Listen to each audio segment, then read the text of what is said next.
1618년에 독일 삭소니라고 하는 지역에 알렌부르크라고 하는 그런 작은 마을이 있었습니다. 성읍이 있었습니다. 근데 이 지역에 1618년부터 해서 약 30년 동안 큰 전쟁이 계속 이 지역에 이어지게 되었는데요. 처음에 그 싸움의 갈등의 시작은 구교와 신교의 다툼 문제였습니다. 그런데 이게 정치적으로 확장이 되고 점점 더 이 전쟁이 커지고 끝나갈 기미가 보이지 않는 겁니다.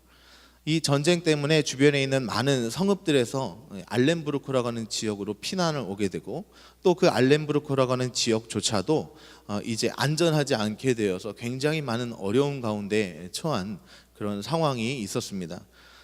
그곳에 많은 어려움이 있고, 또 전쟁이 나니까 많은 사람들이 목숨을 잃게 되고, 그러다 보니까 그 안에 있는 여러 종교 지도자들, 특히 목사님들이 다 그 지역을 이제 몰려드는 여러 가지 병자들이나 장례를 집례하는 일이나 이런 일을 하는데 이제 감당이 안 될 정도로 너무나 어려워지자 많은 목회자들이 그 지역을 떠나고, 루터교 목사님이자 그 부감독으로 있었던 이 링카르트 목사님이라고 하는 분이 혼자 그곳에 남아서 수많은 죽어가는 사람들의 장례를 집례하는 그런 상황 속에서 있었습니다. 이때 이 링카르트라고 하는 목사님의 나이는 31세였습니다. 31살밖에 되지 않는 이 젊은 목사님이 그 알렌부르크라고 하는 그 지역에 죽어가는 수많은 사람들의 장례를 집례를 하고 치료해주고, 이런 삶을 계속 홀로 힘들게 이어갑니다. 심지어는 장례를 얼마나 많이 치렀는지 한 해에는 장례식만 4,000번을 집례를 했답니다. 저희 교회 장례라는 건 아무것도 아니죠. 4,000번을 1년에 장례를 치르다 보면 어떤 목회자든 분명히 고갈될 것이고, 그 치열한 전쟁의 포화 속에서 정말 잘못도 없이 때로는 여러 가지 전염병과 질병으로 죽어가는 그런 사람들을 볼 때에 그 내적인 갈등이 얼마나 극심하겠습니까? 그러나 이 링카르트 목사님은 그 속에서도 오히려 하나님 앞에 감사하기를 결단합니다. 놀라운 것은 그 수많은 장례를 집례하면서 뭐라고 고백하냐면, 수많은 사람들이 목숨을 잃지만 또한 이렇게 많은 사람들이 하나님 나라로 가게 된 것에 감사를 고백하는 겁니다. 조금 있다가 그의 아내가 목숨을 잃습니다. 전염병으로 인해서. 그런데 가족들을 불러 모으고 성도들을 모아놓고 또 이렇게 감사를 고백하는 것입니다. 우리가 비록 우리 아내는 하나님 나라로 갔지만 그럼에도 불구하고 함께 모여서 먹고 마시며 살아갈 수 있다는 것이 얼마나 감사하냐. 그러면서 지은 찬송이 우리 색소폰 선교회를 통해서 함께 연주한 찬송가 66장에 있는 이 찬송입니다. 우리 찬송가 66장을 우리 이제 함께 눈을 따라서, 제가 여러분 읽고요, 여러분이 눈을 따라서 그 가사를 한번 생각해 봤으면 좋겠습니다. 다 감사드리세 온 마음을 주께 바쳐, 그 섭리 놀라워 온 세상 기뻐하네. 예부터 주신 복 한없는 그 사랑 선물로 주시네 이제와 영원히. 사랑의 하나님 언제나 함께 계셔 기쁨과 평화의 복을 내려 주옵소서. 몸과 마음 병들 때 은혜로 지키사 이 세상 악에서 구하여 주소서.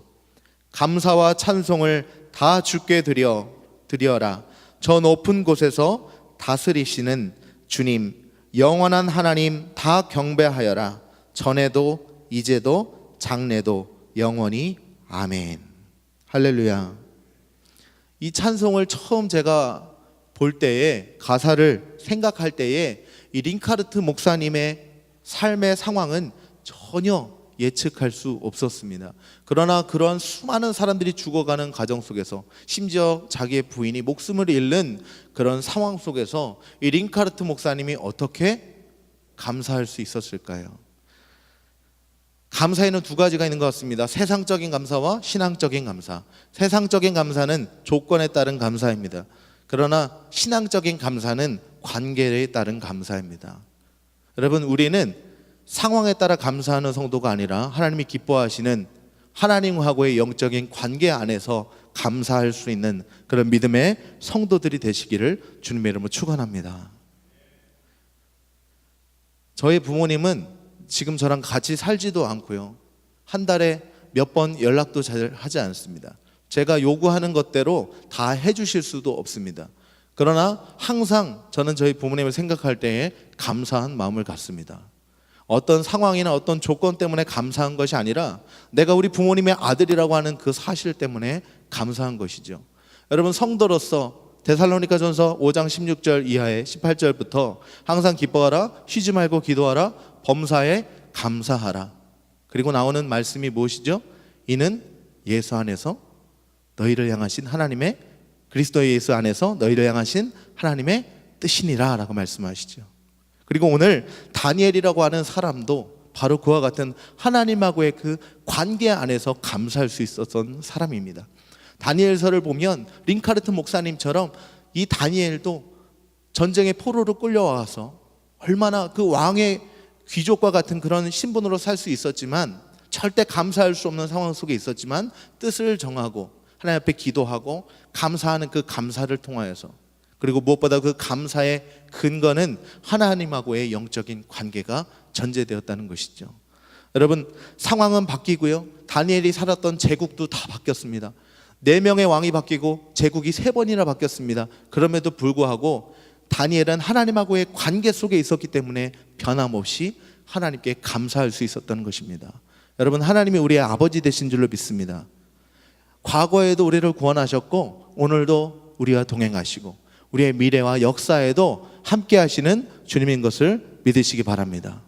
이 하나님이 우리의 분명한 감사의 제목이 되시길 바랍니다.